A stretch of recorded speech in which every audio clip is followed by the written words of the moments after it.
Hello, ladies and gentlemen. It is your host with the biggest nose, JZ Courtside, coming at y'all today on Thursday, January 29th.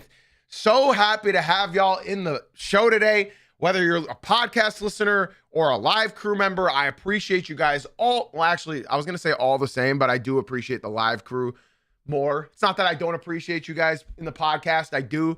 But come on, I got to show love to my live crew who tune in Monday through Friday at 9 a.m. Eastern on Twitch. You guys know I appreciate y'all very, very much. Today's episode is a fun one, okay? I know a lot of you guys, unfortunately, only tune in when your teams win. There's a couple people in my live crew who I don't see when their team's on a losing streak. So I would like to just say, ahead of everything, we are talking about every single game that happened last night, all right? In fact, I have to take a quick second break for my podcast because I realized I was telling a story before this live show started and I didn't say hi to one of my favorite viewers, Newsome. Good morning, sweetheart. Shout out, New. He's a GOAT. He's a Heat fan and he's still here. So that shows you how real this community can be and how fake some people can be. Mike, I'm talking to you, Timberwolves fans. So today we're going to be headlining with a specific game last night. And then we're going to be talking about another game from last night. And then we're going to break down all the rest of the games because I don't want to exclude some of those teams, okay? Winners and losers. I don't want to exclude some of those teams, right? We're going to be briefly going through those games. So just for example, like the Warriors beat the Mavs, right? Like I'm not going to dive too deep into that, but we are going to dive deep into two of those games from last night. We don't want to talk too much about those games though, because today we are actually doing something that probably won't mean anything in the long run, but it's something to pay attention to. We are going to be doing a segment. It's got a very nice name. And did I forget how to pronounce? I might have. So today, I want you guys to stick around to the end because some news released yesterday about Giannis Antetokounmpo, and we're going to talk about that to end this show off, okay? So be sure you guys stick around. Be sure to stick around, and yeah, don't go anywhere. Podcast listeners, be sure to leave a 5-star rating and review. Live crew, be sure to drop a like, subscribe, follow whatever platform you're watching on. And Twitch chat, all you guys got to do is sit back, relax, grab a cup of coffee, and enjoy the show. Today, we're going to be headlining with, honestly, my favorite game from last night. It was a lot of fun to watch, even though I was extremely tired. We are going to start with the Houston Rockets just absolutely crumbling in Houston against the San Antonio Spurs. Now, this game was... It was fun to watch. I won't lie. I enjoy watching these games because I don't have any stakes in it, you know? I can just watch and enjoy, right? Now, I do want to talk about some key storylines that it seems like people now are just getting adjusted to and like they haven't watched many Rockets games, so they don't know what it really looks like, right? My first storyline I'm going to talk about is the fact that Houston's half-court offense is damn near one of the worst in the league. And this is why I said Houston's not a good team. They beat the Pistons, and that's because they had the best player on the floor in Kevin Durant for that night. And that's sometimes that's as simple as these games can be, man.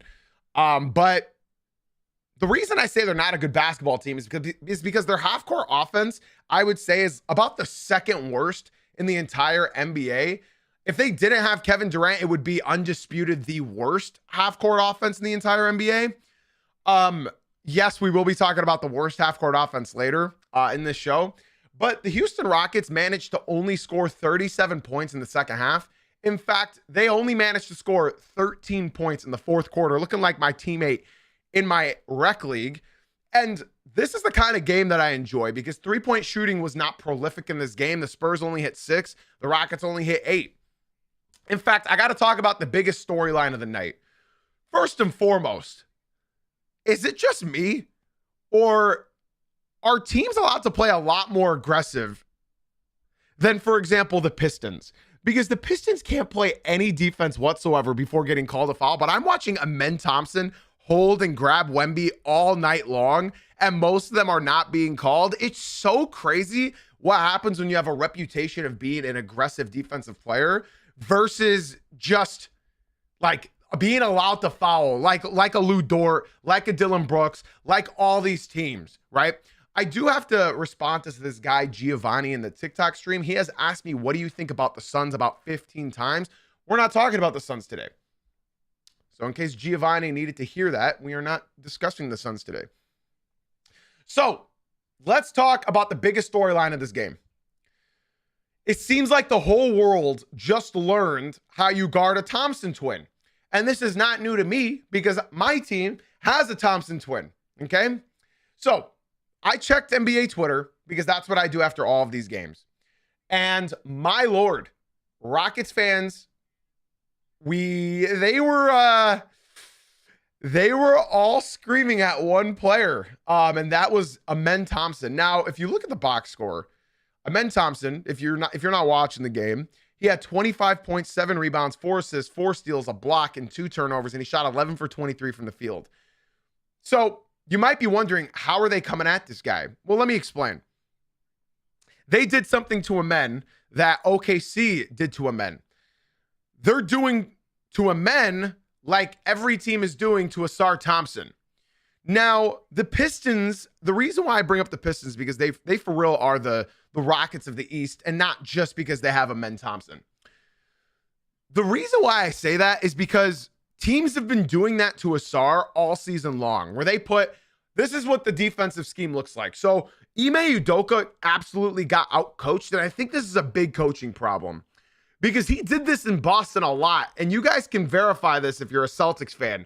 When Ime was a coach in Boston, when he would get out-coached, when a team would make one adjustment, he wouldn't make an adjustment to counter that adjustment at all. He just rolled with whatever worked, and if it failed, it failed, and if it worked, it worked.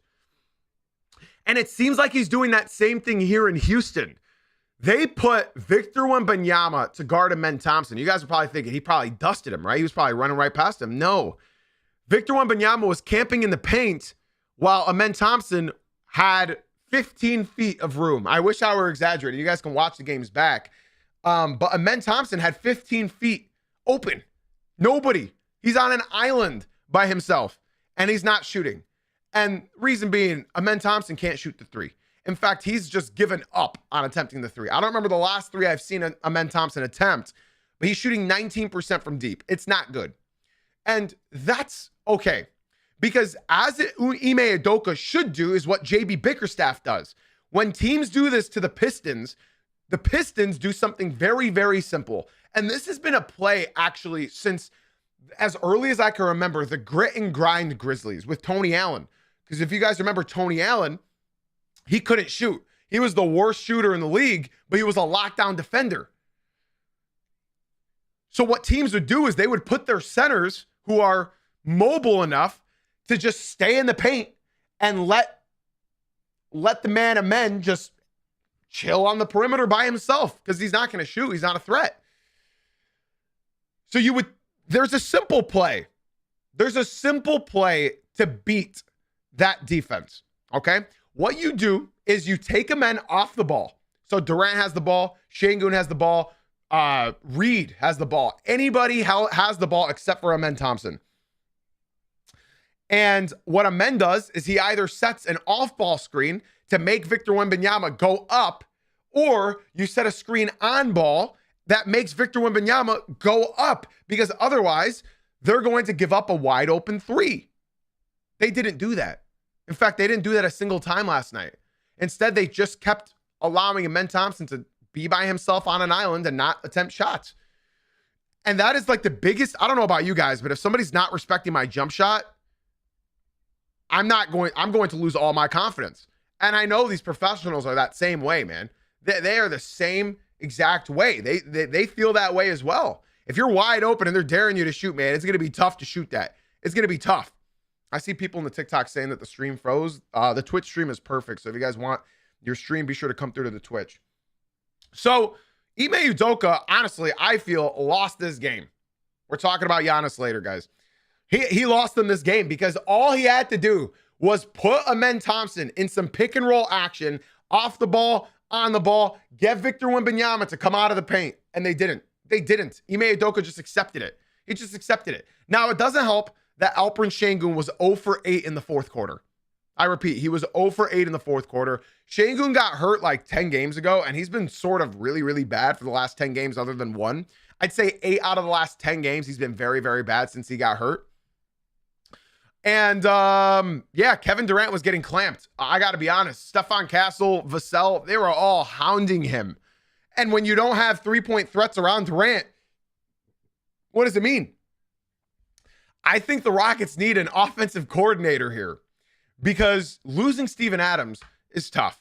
But losing Fred VanVleet's not going to make your offense that much better. This is Fred VanVleet we're talking about.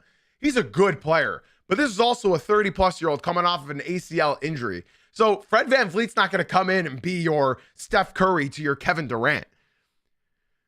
They need a ball handler. Sure, they do. But I guarantee you, having a ball handler and having a point guard was not going to fix this, because at the same time, you are going to just have Amen Thompson be on the court and look useless. And this is like something that JB Bickerstaff does for the Detroit Pistons. When our offense is extremely stagnant, he'll take Asar Thompson out. He will take him out if they are putting that center there and he's not good in the pick and roll action that night. It's really hit or miss. So with having Amen Thompson on the court, you need to, if the center is guarding him, you need to get that center in motion. You need to set on-ball screens. You need to set off-ball screens. Until you do so, it's not going to look pretty. It's not going to look pretty at all, man. He's sitting there on an island by himself, and now you have Rockets fans insulting the wrong player on the court. You should be insulting your head coach, not Amen Thompson. He's doing what he can do. The Thompson twins might never shoot ever. They might never have a competent three-point shot, ever. They won't. They might not. People always say, if this player gets a jump shot, if that player gets a jump shot, if this player gets a jump shot. The list is endless when it comes to players we said that about that never developed a jump shot.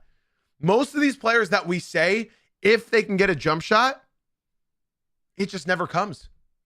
It never comes. That's just a part of their DNA. It never comes. There's a lot of players in the league right now that you say, if they get a jump shot, they might not.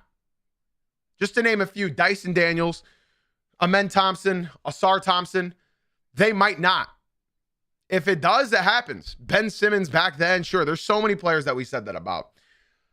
So, all I got to say to end this topic off is Wembanyama looked absolutely unbelievable. He didn't even have that good of a game, but he had 15 free throws, shot 8 for 15 from the line. I think the most impressive thing I saw from the Spurs team was Dylan Harper just injecting energy into this game. He is so damn good at driving to the hoop. He can't shoot at all. He has zero jump shot. In fact, it's horrible.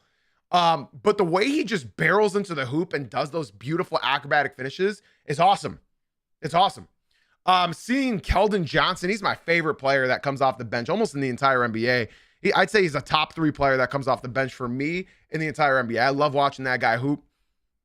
Dylan Harper played really, really well. De'Aaron Fox had an okay game. Stephon Castle had a great game when you look at his defense and his effort and his energy. Champagnie had a horrible game, and yet they still managed to win. So they did even win by having a good shooting night. This team is fun, man. This Spurs team is very, very fun. It's going to be super exciting to see this team develop. We're going to be talking about the Spurs some more later, but I think I just got to give credit where credit is due. None of us were expecting the Spurs to take this massive of a leap this year. So I'd like to give a special shout out to the Spurs fans. Enjoy this, guys, because right now this season you're playing with nothing but house money.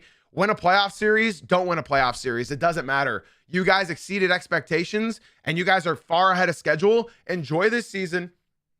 Seriously, don't stress about every single loss. You guys are 3 games ahead of the Rockets, okay?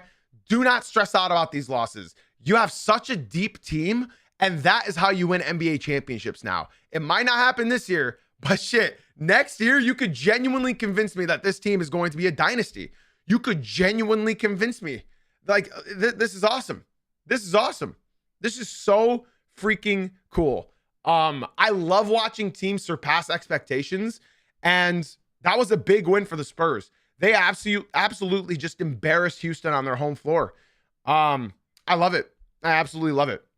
As far as Houston goes, again, Ime Udoka has to be better. He got out-coached by Mitch Johnson. I don't think Mitch Johnson did anything special. He did what every good team would do, and they put Victor Wembanyama on Amen Thompson and didn't guard him at the 3.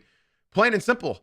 They didn't guard him at the 3, and Ime Udoka didn't put him into any pick and roll options. Nothing, man. Nothing. I'm watching Amen Thompson, and I'm screaming at the TV, Ime, put him off the ball. Put him off the ball. Set an off-ball screen. Set an on-ball screen. You need Wembanyama to leave the paint. And they were just allowing Wemby to sit in the paint for the entire second half. That is not how you use a Thompson twin. There's no way JB Bickerstaff figured out how to use a Thompson twin before Ime Udoka.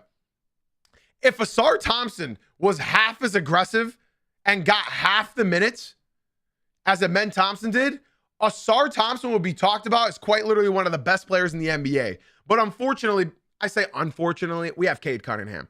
If they used Amen the way they used Asar, Amen would look way better. If the Pistons used Asar the way they used Amen, Asar would look way better. It's funny how it goes hand in hand. It really is. All right, guys, let's move on to our next game that we have. I just want to remind everybody the schedule of today's episode. We're going to talk about all the games, and then we're going to finish today's episode with a certain topic about a certain somebody that said a certain thing yesterday. Okay, no, we'll be talking about Giannis, but it's going to be a fun segment. Okay, so be sure to stick around to the absolute end. I do also want to say, TikTok, YouTube, if you guys are enjoying the stream, be sure to leave that stream and swing on into the Twitch stream. The link is in my bio. If you guys want to join a bunch of basketball knowers, basketball talkers, be sure to join the Twitch stream. It's a much better experience over here. It's like a real actual sports show. So be sure to swing on into the Twitch. We do this Monday through Friday at 9 a.m. Eastern, and we would love to have you in the Twitch stream. Come join and let me know what team you're a fan of. Lastly, again, I see a lot of people questioning why Alperen Sengun was so bad. He got hurt about 10 games ago, and his last 8 out of his 10 games have not been impressive at all. He's just playing to get fouled, and when you play to get fouled, you lose me as a fan. Let's move on to our next game, where the New York Knicks not only went from the 4th seed, they didn't just claim their 4th seed, but they also took back their 2nd seed last night. Your New York Knicks are on a 4-game losing streak. Are the 4 games against 2 of the worst teams in the NBA and Philadelphia and Toronto? Sure, but you got to beat who's in front of you, and they did exactly that. New York Knicks, we're back. In fact, I don't know what Jalen Brunson said in that team meeting. I don't know what the fuck he said. But Mikal Bridges, 12 for 15, 30 points. OG Anunoby, 26 points, 11 for 18. Josh Hart, 7 for 11, 22 points. Oh, yeah. And Karl Anthony Towns, 3 for 11. Knicks fans, the writing's on the wall. I don't want anybody to say, hey, he was doing his thing on the glass last night. Bro, I can get rebounds over Sandro Mamukelashvili, bro. I can get 22 rebounds on Sandro Mamukelashvili, okay? So let's not talk about Cat's 22 rebounds, all right? They don't have a center. They don't have anybody to box him out. If he didn't get 22 rebounds, it would be embarrassing, okay? Because with all due respect, he's got like 5 inches on Sandro Mamukelashvili, okay? So let's go ahead and let's just give credit where credit is due, man. If Jalen Brunson can play 30 minutes and only drop 13 points, man, that is just spectacular. That is absolutely spectacular. The other guys did their things this game. They did their thing. If you guys have noticed, I keep saying his full name because I love saying it. Mamukelashvili. Sandro Mamukelashvili. I love saying his name. Sorry. I know everyone calls him Mamu. I just want to prove that I could say his full name. The New York Knicks did their thing, man. They had decent bench production. Not much. They didn't need it. In fact, remember when I called the Houston Rockets the 2nd worst half-court offense in the NBA? You guys remember that? Just 5 minutes ago? Well, right now, you're looking at the worst half-court offense in the NBA. I'm sorry, Raptors fans. Their half-court offense, I told you guys, it's so bad. It's so bad. It's so ugly. It's so ugly. They managed to score 19 points in the third quarter, 23 points in the second quarter, and 22 points in the fourth quarter. And that's the way she goes, man. It just does not look good in the half-court offense. Now, I talked about this team, and my buddy Kai in the Twitch chat came in and he was flexing. Jay-Z, we're number 1 in the NBA at fast break points. And I said, uh-oh, are you serious? And he's like, yeah. I was like, well, that's not fucking good. And he said, what? What do you mean? Why? I said, you never want to be the first in fast break offense. And he said, what? I said, that means you guys can't. And I was like, okay, wait, let me look at their advanced stats. They're the worst team in half court offense. And that's why I said that is the worst combination you can have. Now, if you're a team like the Oklahoma City Thunder that is the best at fast breaks, that's because they force turnovers, force bad shots, and they run down the court and get you some easy buckets. That's not what the Raptors are doing. The Raptors are the number 1 team in fast break points. Fast break points, they are number 1. So when you see that statistic, you pray to God you have a good half-court offense and a good defense. That's how you need to think. But unfortunately, the Raptors don't. They have a top 10 defensive rating, but they pretty much rely on scoring in the fast break offense. And come playoff time, ladies and gentlemen, what is the least advanced metric that you score on in the playoffs? Well, in case you don't know, it's fast break opportunities. In the playoffs, fast break opportunities are so fucking hype because they barely happen. Need I remind you of some certain clips? I remember that one Russell Westbrook one. I think that was their first fast break bucket of that night. Back on the Thunder, they got to steal the outlet to Russell Westbrook, and he hit that crazy layup, and like he did that huge big step. That was the first fast break bucket of that entire playoff game, like what, 12 years ago? That's how it's always been. That's how it's always been. Fast break opportunities in the playoffs are hard to come by. The Pistons were number 1 in fast break points last year. The issue with it is they were also the worst half-court offense in the league last year. Now, the Pistons are second in fast break opportunities. Or sorry, third. But they have improved in half-court offense to be a top 15 team, which is not good, but it ain't bad. It's better than last year. So when you look at the Raptors, they have the worst half-court offense in the entire NBA, and they also have the best fast break scoring in the entire NBA. That is a recipe for disaster in the playoffs because eventually it comes a point where you can't just pass it to Brandon Ingram and just rely on those elbow jumpers all night long. The Raptors, honestly, it was just Brandon Ingram. He shot 10 for 16. Scotty had a quieter game. RJ Barrett was horrible, 3 for 13. Emmanuel Quickley, he's cooled off. He went 3 for 9. And then you had Jacoby Walter, 0 for 6, looking like the captain of my basketball rec league. And that's what happens, man. The New York Knicks had a spectacular game, and I'm scared. I'm terrified. And I knew this would happen. I knew the Knicks wouldn't suck. We talked about it. We're going to talk about the Knicks again later on today. But as far as this basketball team goes, they're clicking. They're playing better. I don't believe in the hot shooting from Mikal Bridges and OG Anunoby. I'm genuinely terrified because if they start clicking, this is the time to start clicking. Okay. I don't think Mikal Bridges is going to be putting up 30 a night. None of us believe that. But if he can get you a smooth 16 to 20, if you can get a smooth 14 to 20 for OG, and then just get Jalen Brunson 20 to 30 and get, bro, at least 20 from Cat, because this is fucking bad. Yeah, man. We'll see. We'll see. Honestly, it's sort of embarrassing talking about this New York team as I am, because you would think that we're supposed to be headlining Karl Anthony Towns, but it's not happening. It's not happening. What's scary is if they could get this team to have all contribution from the entire starting lineup, who's beating this basketball team? Who? I genuinely don't know, man. Deuce and Mitch were out last night, and they still got it done.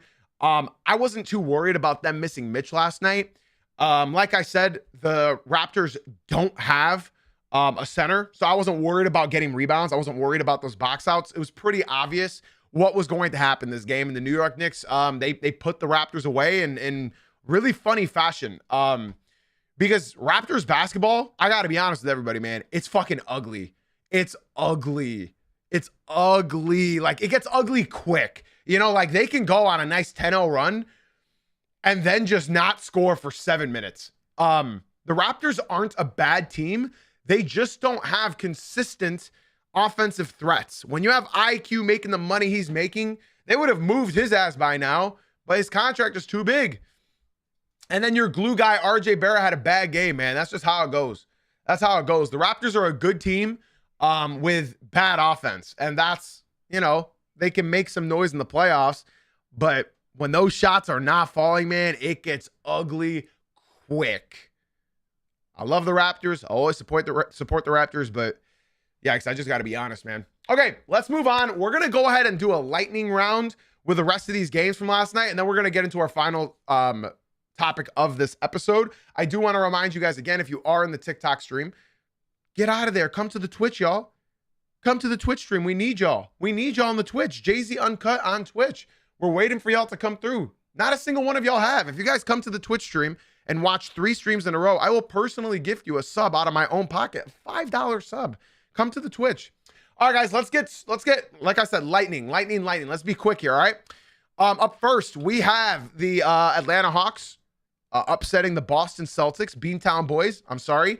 Not a good game. Not a good game. Jaylen Brown, not a great game. 9 for 20, 21 points. But then you didn't have any help from Amari Williams. He looked lost out there. There's a reason he only played 15 points. I don't know why Hugo wasn't starting there, but even he didn't have that great of a game. Not a great game from the Boston Celtics. Everyone scored, but none of them scored a significant amount. And their defense looked miserable last night because they allowed Jalen Johnson to go for 19. He had 6 for 16, so he wasn't even like the best player on the floor. NAW, he's just stepped up and unlocked himself. And their bench did their thing. CJ McCollum, Luke Kennard, Mohamed Gay, and Vic Krejci. They had a really good game. Out of all those guys, Atlanta upsets the Boston Celtics, and Boston falls to the 3rd seed in the East. Oh, I also want to mention, apparently, Jason Tatum, it was reported, he's actually considering not coming back this year. He doesn't want to rush it. He's serious. He said, I don't think I'm going to come back this year. And that's surprising, but I don't blame him. In fact, I don't want him to come back this year. Not because I don't want more competition in the East, but because this is an Achilles injury. You saw Kobe. He came back 8 months after his Achilles injury, and he was never the same. He was old when it happened to him, sure. But you're young, JT. You're only 19 years old. Take this year off. I've been preaching that all year. Take this year off, let your team cook, and just come back next year. The Celtics will make it to the 2nd round at least. So I think just sit this one out, come back next year, and come back better than ever. Because I think Tatum's going to recover very nicely like Durant did. There's no sense in rushing this. Take your time. Good win for the Hawks. Good win. Move up to the 9th seed, baby. Let's move on to Florida. The Orlando Magic own the Miami Heat, y'all. They win 133-124. The Miami had a 41-point second quarter, but they collapsed as they always do in the 3rd quarter. The Orlando Magic winning by 9 points, even though Simone, even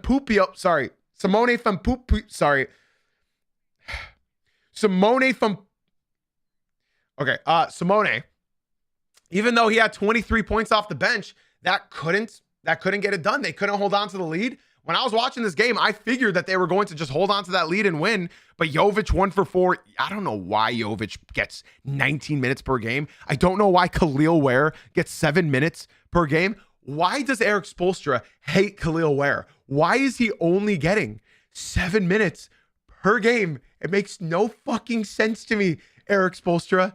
It makes no sense. Are you keeping him healthy to trade him? What is going on? What's going on? I don't get it. The starters had a good game. The bench had a good game. But what do the Heat suck at, ladies and gents? Defense. And Orlando, they didn't play any defense either, but their offense was better. Paolo, 31 points, incredible game. I love how Paolo in his last 2 games have only attempted 3 threes. I love that shit. Inject that shit into my veins. It's like I manifested this, ladies and gents. It's like Paolo heard I know he didn't hear my podcast, but it's like he heard my podcast. Every time I talk shit about a player in this league, it's like all of a sudden they start doing what I said they can't do. I said, Paolo, you are 6'11". Take him to the fucking hoop, dog. Take him to the hoop. Stop taking Kevin Garnett long twos. Stop it. Incredible game from Paolo. Incredible game. I love it. Incredible. Wendell Carter, he's got Angel Reese, doesn't matter. Desmond Bain, smooth 23, efficient shooting. Jalen Suggs, okay game. He was great defensively. Anthony Black, shout out to you for coming back and taking a big game there. 26 points, 7 rebounds, 5 assists, 4 steals, 2 blocks. Incredible game. He shot 11 for 19, and their bench did their thing, man. I can name everybody. The Orlando Magic, I am rooting for them from afar. I hate the Magic, but I love the Magic, man. And I like to see them win. If it's between Orlando and Miami, I just want to enjoy hoops, man. I just want to enjoy hoops. That's all I want. And man, shout out. I don't know what Mosley said to Jonathan Isaac. Did y'all see that man last night? The box score doesn't tell the full story. It does not tell the full story. 4 points, 5 rebounds, 3 assists, 2 steals, 2 blocks. He was everywhere. What the hell did Mosley give him a little? I don't know what he told Jonathan Isaac, but he's looking like a basketball player. I don't know. He's looking like a basketball player. Yeah, man. Heat fans, I'm sorry, y'all. You know, your season's been a roller coaster ride. You win 3, you lose 3, you win 2, you lose 2, you win 1, you lose 1, you win 1, you lose 1. Yeah, no hero. You guys needed him last night. No Davion Mitchell. That's unfortunate, man. I don't know why.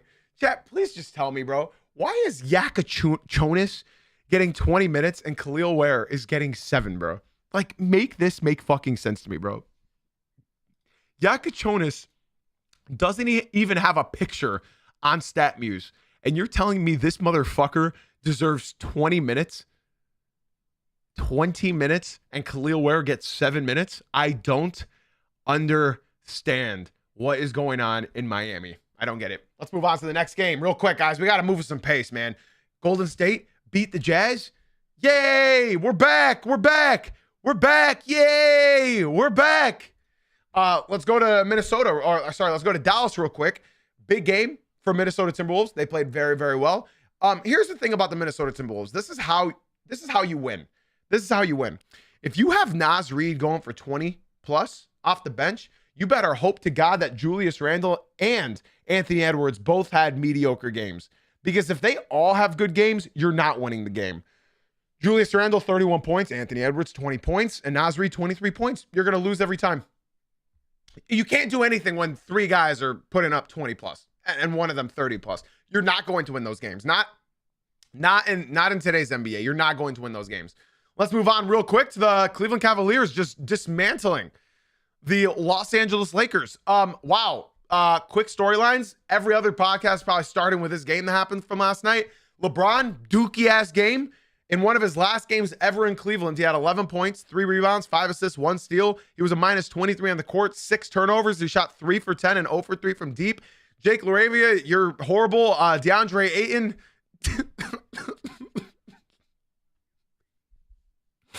Marcus Smart, bad game as well. Luka, 29 points, 5 rebounds, 6 assists, minus 23 on the court. He didn't play any defense all game. Nobody played defense all game. The Lakers don't play defense at all. And then off your bench, man, did y'all see that demon Gabe Vincent? I saw people on Twitter taking a picture of Gabe Vincent's 11 points, 3 rebounds night. And they took a snapshot of it and they said, damn, y'all seeing this? And they at every single team in the NBA. So, yeah, that's what happened. Jackson Hayes, 7 points, 5 rebounds. Vando, 4 points. Yeah, Rui Hachimura, 0 for 7. Yeah, this is not a good game, man. This ain't a good game. This ain't a good game. I'm sorry, LeBron. I wish you could have had a better game last night, but it's just shit effort, man. The Cavs hit 17 threes. If you're giving up 17 threes and on 39% shooting, yeah, bro. Bronny had 8 points. Bronny almost had as much as Daddy. I mean, come on, bro. Let's move on real quick to our next segment, chat. Actually, oh yeah, that concludes our segment. Those are all the games from last night. All right. So, TikTok, again, if you guys are enjoying the stream, now's the time to come into the Twitch stream. What are you doing? Come to the Twitch, TikTok. Jay-Z Uncut. It's the same name on Twitch. Did I not talk about the Hornets? Did I miss a game last night? Did I miss the Hornets? I think I missed the Hornets. My fault, y'all. My fault. My fault. I forgot to add them as a tab. Hornets defeated the Memphis Grizzlies. Defeated the Memphis Grizzlies. Buzz City. Buzz, bitches. Buzz freaking buzz, bro. Buzz freaking buzz. I watched the condensed highlights of this game before I went to bed last night. I mean, bro, I just got to say it again. I got to say it one more time, y'all. I know the Grizzlies suck ass. I did not talk about the Bulls. Good comms, guys. I actually missed a couple games from last night. Good comms. Real quick, this lineup that you're seeing right now, Miles Bridges, Brandon Miller, Con Knipple, Moose, Diabetes, and LaMelo Ball, this team, chat, this team, they're 10-1 when they start. They're 10-1, chat. They're 10-1 with the starting lineup. Come on, man. Come on, y'all. This team, they're doing stuff. They're doing stuff, bro. 17 threes on 40% shooting from deep. They only had 8 fucking free throws this game. On top of all of that, guys, they're the number one offense in 2026 so far. Like, just in the new calendar year, they're number one in offense right now. Top 3 in defense. Are you kidding me? Bro, the Hornets are only, and I say only, 3.5 games. 3.5 games behind the Bulls for the play-in. Which, speaking of the Bulls, they dropped to the Indiana Pacers. Sorry, guys, I forgot I had a couple games from last night. They fell to the Indiana Pacers last night, courtesy of Pascal Siakam dropping 20. Nembhard had a good game. Jarris Walker had a good game. Aaron Nesmith had a good game.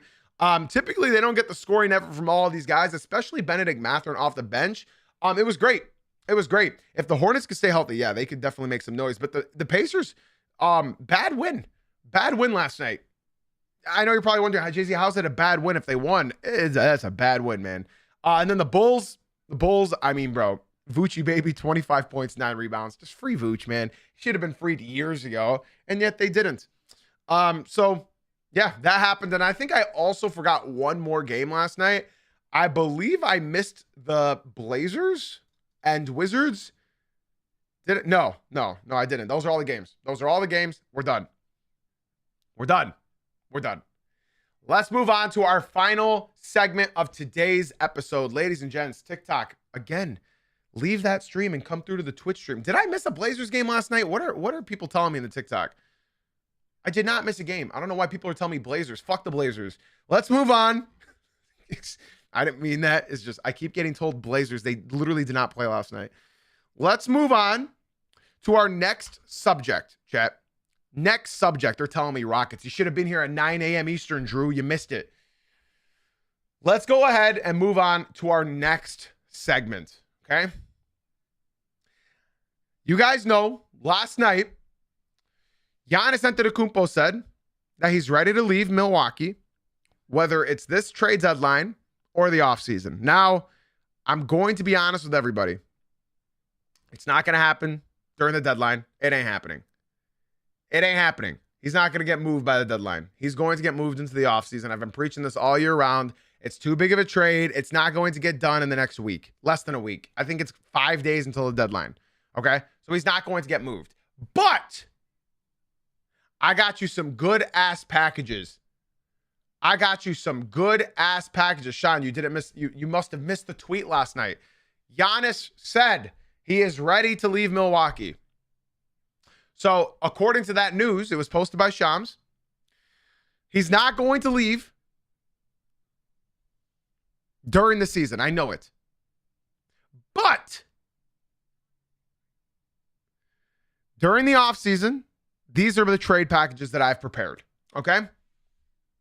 So, I named this segment. I actually asked Artie, my fiance, what is market in Greek? And I forgot how to fucking say it again, bro. Okay, this segment is called the Giannis Agiopa. Yeah, Agiopa. Agiopa. The Giannis Agiopa. The Giannis market. That's what the name of this segment is. I even typed it out in Greek. So yeah, Artie is half Greek. Her mom is from an island in Greece. So let's go ahead. I've been to the island. It's fucking beautiful. Apparently we're going there this summer again, bro. I'm so fucking hyped. So let's go shopping, y'all. The Giannis Agiopa, okay? The number one team I have is the San Antonio Spurs. So this is not my guess on where I believe he's going to go. This is my guess on not my guess. This is my educated opinion on who has the best packages to trade for Giannis. Now, let's go ahead and look at the San Antonio Spurs because in my opinion, they have the best package to offer the Milwaukee Bucks. So what would that package look like? Well, they got a lot of draft picks. So if they want to throw all the draft picks, they can. If Milwaukee is not at least calling San Antonio to see what they can offer, what they're willing to offer, they'd be doing themselves a disservice because they have the best package in the entire NBA. Okay? Now, what would that package look like? Milwaukee would probably demand Dylan Harper and Stephon Castle. They're not getting them. They'll get one of them. And in fact, San Antonio would probably offer Stephon Castle over Dylan Harper. So that package would include either Dylan Harper and or Stephon Castle, and then you would need contracts in order to make that fit. So it would be like a Keldon Johnson, it would be a Harrison Barnes, and it would be Lindy Waters III with 3 or 4 draft picks and either Castle or Harper. And that would get you Giannis and Gary Trent Jr. That's what that would get you back. In fact, I don't even know if they'd be willing to get rid of Gary Trent Jr. So it's a big package, but that is the best package that they can get from the Spurs. That's the best package. Now, again, I have to repeat myself because people are getting upset. These are just the teams that can offer the most for Giannis. This is not me saying they're going to get them, but these are the teams that can offer the most. These are the best packages for Giannis Antetokounmpo. So for all my Spurs fans that are, per this person, the Spurs said that they're not interested. I don't give a fuck. We're talking about the best packages and what they could offer, because at the end of the day, whoever wants Giannis is going to get Giannis. They will listen to Giannis, but they will convince Giannis in order to get him to where he wants to go. Okay, so that works. They can trade the Atlanta pick. They can trade their own pick. They can trade their players. They can get Giannis so easily. It's actually crazy how easily they can get Giannis. Like, they won't lose anything other than one of their young guards. And that's what Milwaukee's going to want. In fact, they're going to want Dylan Harper way more than Stephon Castle. Let's move on to my next team that I believe has the second most to offer for Giannis Antetokounmpo. My second team is Oklahoma. The Oklahoma City Thunder. So again, this is why I've told y'all it's not about what team is going to get them, but these are the two teams that have to give up the least amount to get Giannis Antetokounmpo. Okay? Now, what would Oklahoma's package look like? Well, they would offer J-Dub and 1 million picks. That's all it takes. That's all it takes. J-Dub and 6 first-rounders. That's all it takes. And they got it. They have more than enough picks. They can get them easily. Pennies on the dollar. Now, unfortunately for them, Milwaukee would probably want Chet. And that's why they'd have to sweeten the deal by offering a Isaiah Joe and J-Dub. And that would get him. That's it. That is quite literally so easy to get him, because all you got to do is match contracts and offer picks. I think they would want Chet more than J-Dub. And obviously, I think Oklahoma would rather give J-Dub because you don't need that much of a logjam. Because you imagine a lineup of Shai Gilgeous-Alexander, Lou Dort, Giannis Antetokounmpo, maybe Aaron Wiggins, Cason Wallace, Or just when Isaiah Hartenstein, no, because the league is getting bigger. It would be Shea, Dort, Giannis at your 3, Chet at the 4, and Isaiah Hartenstein at the 5. Oh my God. Oh my God. That would be arguably the most unstoppable team in NBA history. And they could do it. Now, again, I need to repeat myself because people just do not understand this topic. This topic is the teams with the best packages for Giannis. It doesn't mean they're going to do it. It just means that these teams have to do the least to get Giannis. They have the best packages to get Giannis. Undisputed, the best package. So that's who I have at number 2. If the Thunder want him, they can call and get him today. It's genuine. Like, I'm being so serious. If I'm the Thunder, I'm calling and seeing what can we do. But I'm not going to move a core member of my 3 for Giannis right now. I'm personally not. But I mean, Shea and Giannis, you're guaranteeing yourself a championship every year for bro, come on now. Actually, I'm doing it. Yeah, I'm doing it. See you, J-Dub. I'm doing that in a heartbeat. In fact, if I were OKC and I didn't trade for Giannis right now, the only reason why they haven't done it is because they won last year. If they didn't win last year, they'd have Giannis by now, just so everybody's clear. Giannis would have been on OKC last summer. You guys understand that, right? It would be just like that Durant thing that happened way back when in 2017. Had they lost to Denver last year, or anybody, they would have traded for Giannis. I guarantee you that. Let's move on to my 3rd team that has the best package, and that is, believe it or not, the Miami Heat. Heat fans, breathe. Nobody hyperventilate. Breathe. You guys can breathe. I know. The Miami Heat are always in these trade talks, and yet they never end up with a player that they want, okay? But let's talk about the Miami Heat because they have the 3rd best offer for Giannis. They can get this done as easily as a Tyler Hero. They have to give up Jaime Jaquez and Khalil Ware. We're talking best packages, ladies and gents. It would be Hero, Ware, Jaime Jaquez, and picks. That's it. Or you could give up Bam. I personally wouldn't. But you can give up Bam. Same package. It'd be Bam, Jaime. You probably don't need to package Ware then, but you'd have to give up a Wiggins. I wouldn't personally do that. I would rather do Hero, Jaime Jaquez, Khalil Ware, for Giannis, and picks for Giannis. That's a great package. And that's why I have that at number 3. I think pairing Bam Adebayo and Giannis would be nice. I think that'd be Giannis's best big man he's ever played with. I mean, no disrespect to John Henson or Larry Sanders. Yeah, I know ball, bro. I know fucking ball, Chet. But I think that would be the best center he's ever played with. And you could easily convince yourself that Davion Mitchell, Simone Fampupi,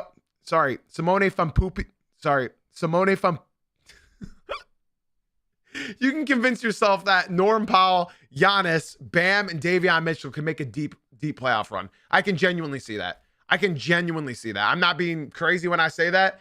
But that could make them a prolific team. I'm getting called a hater by my Heat fan master planner. I'm sorry for you getting so offended by me insulting Simone Fanpupio. He's a former Piston. I don't like him. I'm not insulting the Miami Heat. I'm insulting Simone Fanpupio. If you're hurt by that, cry me a fucking river. You get offended far too easily about your Miami Heat, buddy. You got to learn how to grow thicker skin. He has one game every 3 months for you, and you're defending him like he's your fucking father. Relax.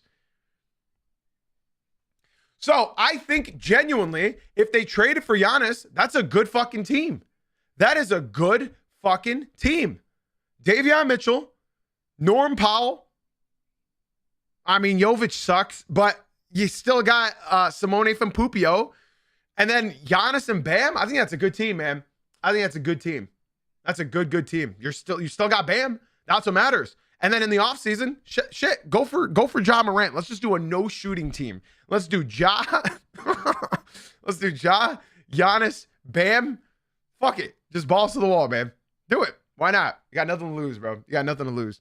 All right, let's move on. I'm being so dead ass when I say that, though. The Miami Heat, if they can get Giannis, add Zion into the mix. If you can add Giannis to this team, That's terrifying. That's genuinely terrifying. The defense would be unbelievable. Re-sign Norm, hopefully bring him back on a discount. That would be terrifying. In fact, Miami would beat the Pistons if it was the 1st versus 8 seed and they had Giannis. They would beat the Pistons, if healthy, of course. They would beat New York. I think they would beat New York. The defense there would be unbelievable. I think the only thing that would lack at is shooting, but defense could make up for that. I think that team would be good. I think that team would be really, really good. Let's move on to my 4th team that I believe has the best package. And that is the New York Knicks. New York has a good package for Milwaukee if they would like to stay mediocre. And I'm being very serious when I say that. I've talked about this New York Knicks trade a lot. If the Bucks want to continue to sell tickets, then get Karl Anthony Towns. They don't have any picks to offer, but if you get Karl Anthony Towns, you're also going to have to give up Josh Hart in the mix, and they would probably demand a Mikal Bridges or OG Anunoby. They wouldn't be willing to give up OG, but I think they'd be willing to give up Mikal. Now, you guys are probably wondering, that's a lot of money. What are you going to do for there? Welcome Miles Turner and Giannis Antetokounmpo. I believe if you trade for Giannis, the New York Knicks are guaranteed to get Miles Turner because they're going to demand Karl Anthony Towns. They're going to demand Mikal Bridges, and they are going to demand Josh Hart. That's how that trade is going to be. It will be for Giannis and Miles Turner, and your starting lineup then would be, it would be that way because you need to match the contracts, and that's the only way the Bucks can remain competitive. If they make the trade with the New York Knicks, it's because they want to remain competitive. They are not okay with young players. They just want proven vets from you. It would be that sort of trade. Now, I would like to just repeat everybody. I would like to repeat this for everybody listening and watching, okay? That starting lineup would be Jalen Brunson, Deuce McBride, OG Anunoby, Giannis Antetokounmpo, and Miles Turner. Is that better than what you have right now? Because then your bench is going to be Tyler Kolek, Ariel Huck-Porty. You might have to give Tyler Kolek as well. Oh, no, that team is ass, dude. Yeah, your team... So this is what I want to repeat myself with, okay? And I've talked about this a lot, okay? So please listen. Please listen. Giannis has vocalized that he wants to go to New York. He has talked about it plenty of times. He has talked about how he wants to go to New York. The biggest issue now is if you trade for Giannis. I've been saying this in my Discord server a lot, so if you guys are new, be sure to join the Discord. This is somewhat similar to what happened with Carmelo Anthony way back in the day. Carmelo Anthony was on his last year of his deal in Denver, and he wanted out and he wanted to go to New York. He wanted to go to New York. He was throwing baby rants, baby rages that I want to go to New York, even though he was a free agent in 5 months. So what did they do? The New York Knicks, I believe, were a top 3 seed in the East, playing so fucking well. I loved that team. It was Raymond Felton, Danilo Gallinari, Amari Stoudemire. Man, I loved that team, bro. I loved that team. And then they traded everything. Wilson Chandler, thank you. They traded everything for Carmelo Anthony. And then they proceeded to only win one more playoff series for the rest of Carmelo Anthony's tenure in New York. They destroyed their team for Carmelo Anthony. A star. Hell, a superstar at that point in time. Carmelo Anthony was that guy. He was that guy. He was nothing but a winner until he made it into the NBA. Had he been drafted by Detroit, we'd be talking about Carmelo Anthony as one of the greatest players in NBA history. We'd be talking about Carmelo Anthony's legacy as if it were untouchable. Had the Pistons drafted Carmelo and not Darko Milicic, I digress. I am scared that this is the same thing that's going to happen with Giannis Antetokounmpo. You have a good team, man. You have a good team. Do not destroy it for a superstar. Please. Do not destroy it. I know you guys are saying, but we have Brunson. Guys, Brunson has been getting hurt every single year, every playoffs. You know who's also hurt and missing playoff games? Giannis. Please do not destroy your team to trade for Giannis. Wait until he's a free agent and pick him up on a contract deal. Do I really need to remind y'all of all the times that Jalen Brunson got hurt in the playoffs last year? Every single game against the Pistons, he got hurt, rolled his ankle, went back into the locker room, and got an ankle replacement. Yeah, he was still playing well, but do y'all genuinely believe that y'all would have taken a game off of Oklahoma? Brunson was destroyed by the end of that Pacers series. And I know you guys are saying, I know this question was going to come up. The only problem is, shout out Anthony for this message in the Twitch chat. The only problem with that is our window is closed by that time, and I sadly agree. Giannis has 2 more years on his deal, I believe. And I believe, correct me if I'm wrong, Giannis also still has 2 more years. And guys, Giannis is also, he's turning 32 this year. So by the time his deal is over, he'll be 34. Unless, does he have 1 more year? Does he have 1 more year on his deal? I don't remember. I'd have to, I actually have to look this up right now. Giannis, he's under contract through 27 with a player option through 28. He's not turning down $63 million, guys. He's not turning down $63 million. So at that point in time, 2028, he will be 34. And I know you guys are saying 34 is not old. I know it's not. But basketball years, especially for a player like Giannis, 34 is old as fuck. This isn't Durant 34. This isn't LeBron 34. This is, unfortunately, this is Yao Ming 34. This is old. This is old. So if you were to wait for him to be a free agent, I wouldn't want Giannis at 34 years old. If I'm trying to win for the next few years. If you're trying to win this year, then sure. On top of all of that, we're pretending that Jalen Brunson at that point in time won't be 33. Brunson will be 32 at that point in time. That would make the Knicks one of the oldest teams in the NBA. So again, I do have to reiterate this. As much as I think it will destroy your team if you trade Giannis, listen, he's still going to demand that supermax for whatever team he goes to. I just don't know what Giannis is going to be doing at 34 years old, man. And with Jalen Brunson and all his ankle injuries, Josh Hart and all his injuries, I know you guys want Karl-Anthony Towns off your team, but are you really prepared to be rolling out a bench lineup of Tyler Kolek, Landry Shamet, Mitchell Robinson? Holy fuck, that is just, what's his name? Diarrhea? I forgot that guy's name. Yeah, Diarrhea. Dude, that sounds fucking ass. That sounds horrible. So yeah, Knicks fans, I implore y'all to think about it, man. I implore y'all to think about it. It's either destroy your roster right now and pray to God that Giannis and Brunson can be healthy next year. Otherwise, it's wraps. I don't see that trade working, man. I want to say shout out to Mo AFC for leaving the TikTok stream and coming through to the Twitch stream. I want to say real quick, Oliver, Imo, KP, Tomas, please come through to the Twitch stream, guys. We'd love to have y'all. If you guys watch 3 Twitch streams in a row, I will gift you a $5 subscription. So come through to the Twitch. Come join the conversation. We'd love to have you all over here. Guys, my final option for Giannis to get traded. Oops, I fucked up. Final option for Giannis to get traded to is the Portland Trailblazers. I think Portland is my sleeper here, y'all. I think Portland is my sleeper. They have picks. They have young talent. It just depends what route Milwaukee wants to take. Do they want young talent? Do they want to do a full rebuild? Or do they want to sell tickets? If they want to sell tickets, accept that New York Knicks offer.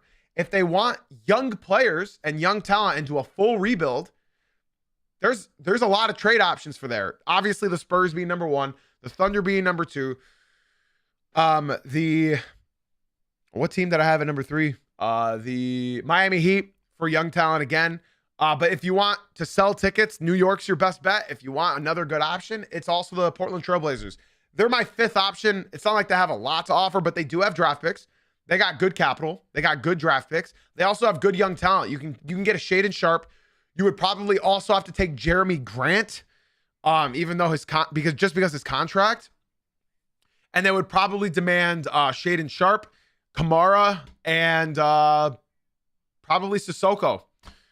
That would probably be the trade, and you would probably have to only keep. You'd keep Denny. You'd keep Klingon. You'd keep Matisse Thybulle. And actually, you know what? Instead of Shaedon, they'd probably want Caleb Love. The more I think about it. You could also do another trade that involves New York and Portland. Just so you guys know. You can make a trade like that involving Portland in a 3-team deal with New York. That also works. You would send Cat to Milwaukee.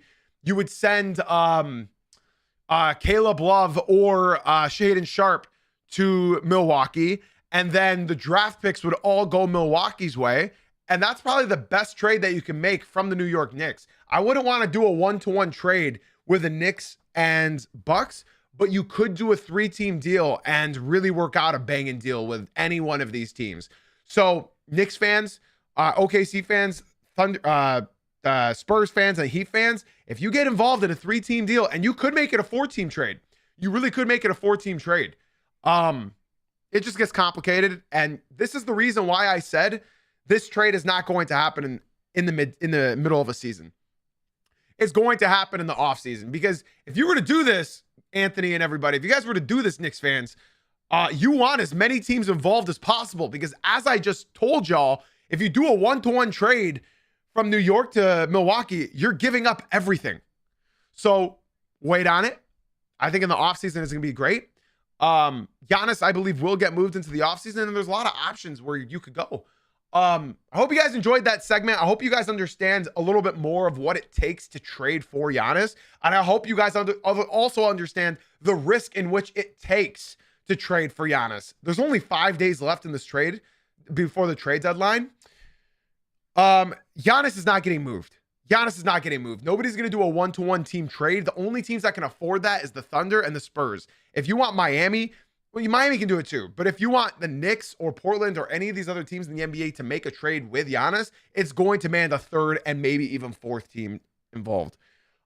Ladies and gentlemen, that's going to do it for today's show. Next week, we're actually going to bring a segment that we end every single show with, just so you guys know the end of it. So next week's episodes are going to be even better. Of course, we're live tomorrow as well. I want to give special shout outs to EV and Fishgills. Fishgills said that he used to watch when I played Warzone. That's badass. And EV, I appreciate you for swinging on into the Twitch stream as well, my man. It really means a lot. Guys, be sure to join the Discord as well. It really, really helps a lot. Join the community, join the conversation. If you guys want to talk hoops, my Twitch stream and Discord are the best spots to be. Okay? I absolutely agree. Guys, ladies and gentlemen, boys and girls, that is going to do it for today's episode. We are going to be live tomorrow morning again at 8:30 a.m. Eastern. Twitch chat, stick around. Do not go anywhere. TikTok, YouTube, if you guys want more, we're still live on Twitch. So come through. That's Jay-Z Uncut on Twitch. The link is in my bio. Again, Twitch chat, stick with me. Podcast listeners, be sure to leave a 5-star rating and review. I got nothing left to say, y'all, except for thank you for being here. Thank you for being you. And as always, guys, thank you for watching / listening. I'll see y'all tomorrow morning at 9 a.m. Eastern. Tune into the Twitch, y'all. Love y'all. Have a blessed day.